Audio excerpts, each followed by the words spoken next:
Hey YouTube, it's Avery and we are back for another video of the Konmari Reset series. You can see behind me, there's a bed full of clothes, all neatly filed Konmari style. So this is almost all my clothes. I actually have a load that I'm just finishing up drying that I'm going to add to this, but you can see that it is really not that many clothes. When I did Konmari the first time, I had actually done a closet overhaul with a different system about a year prior. When I did Konmari, I still had a mountain of clothes on my bed to go through, but by the time I was done, all this fits in my closet. It's all out, like I don't have off-season storage or anything like that. And so doing the reset clothes would not necessarily be a huge part of it, although there are definitely some things that, you know, I mean, I should think about whether I've worn them recently and all that, whether they spark joy. But what I have been doing is working through this. This is the Curated Closet Workbook by Anushka Reese. I heard about it first on the Buy the Book podcast. Shout out to Kristen and Jolenta for going through that. And basically, you can just see, like, this is a very structured way of going through all these specific activities where you are defining your personal style. And I found that to be, you know, super helpful for me. I felt like this year was a good time for a style transition. And I also I wanted to talk a little bit before I actually go through my clothes. Today, I wanted to take a moment to talk to you guys about some of the specific things that have come up for me that I've been thinking about around being a queer person and figuring out your personal style. So there are two main things I've noticed. One is around being visibly queer and feeling like you need to dress a certain way to be recognized as queer or recognized in your gender. And then the other one is the common pitfall of dressing for not who you are, but who you want to date. Which is probably a little more common with folks who date people of a similar gender presentation to their own. So my style journey, I mean, not starting all the way back, but when I was in my mid-20s or so, I felt like in order to be queer, in order to be seen as queer and accepted as queer and like to feel right about myself, that because my body is typically perceived as female, that I needed to dress masculine or like dapper or something in that general range. And so I owned a ton of button-up shirts. Like I kept buying button-up shirts from Express whenever they were on sale. And when I was in college and law school, like I pretty much just wore button-up shirts. Like dress pants, and I had suits. I had ties. I still have a few ties back there. I still have a waistcoat back there. It's not like totally something I don't wear. But it was I've talked about this a number of times, it was a really interesting thing that when I came out as transgender, and both to myself and to others, when I was going through that process, it allowed me, like before I was out to others, I was still dressing that way. And I remember actually going to work one day in like 2010, I was working like some random job, and actually it's this skirt.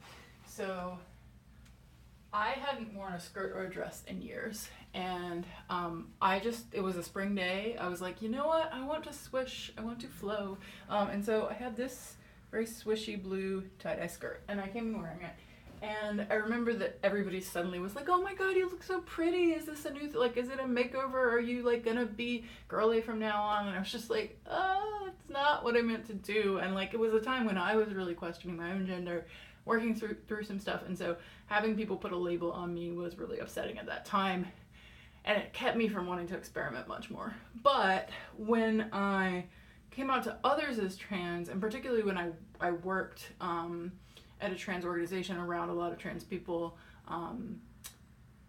it gave me suddenly the permission to like whatever I wanted to like, and to admit that my favorite color is pink, as you can see some of that behind me, to like admit that I had always liked what, like, some things that people would think of as girly, but obviously that's just a social construct. You know, anybody can like pink, anybody can like skirts, and so, and I kind of found the category of femme as opposed to feminine or female, and found that to be really liberating, and found like the idea of queer femme to be super liberating. And I bought a bunch of like stilettos and dresses to go out. I mean, I still wore fairly comfy things to work, but I stopped wearing button downs because honestly, with my body shape, like a button down is not, it's not comfortable, and it doesn't make any sense. I mean, unless you want to do that, obviously, but whenever I would go out at night, you know, I'd wear these like spiky heels, and I mean, I think I sort of do this for a while, but it was only recently that I finally fully admitted that like wearing these heels, that's the sign, by the way, in ASL for high heels, I really like it. Wearing these kinds of heels, like, and wearing this very like edgy femme, like sharp, like femme, it was really what I was drawn to because it's something that I'm attracted to in other people, not necessarily something I identify with. So I remember being a little kid and being like obsessed with Posh Spice. When I was like, I guess it was like 11, 12 when Spice Girls were big, and I was like, Posh Spice, super into it. And now I'm like, yeah, I think I was just pretty attracted to her. And I was always attracted to movie stars who had that kind of look. I was always attracted to the kind of like very sharp professional, but like the kind of like business suit and very high heels look. But it's not comfortable, and it's not really me. And I sort of started to realize that, and realize that function was really important to me, and also just that, like, I didn't necessarily like the look on me as much as I thought I did. So I also kind of pivoted when I started working from home to wearing a lot of t-shirts. So I kept buying nerdy t-shirts, queer t-shirts, trans t-shirts, anything where I could say something in a statement on my body, something funny, something witty, something, you know, to show people my interests.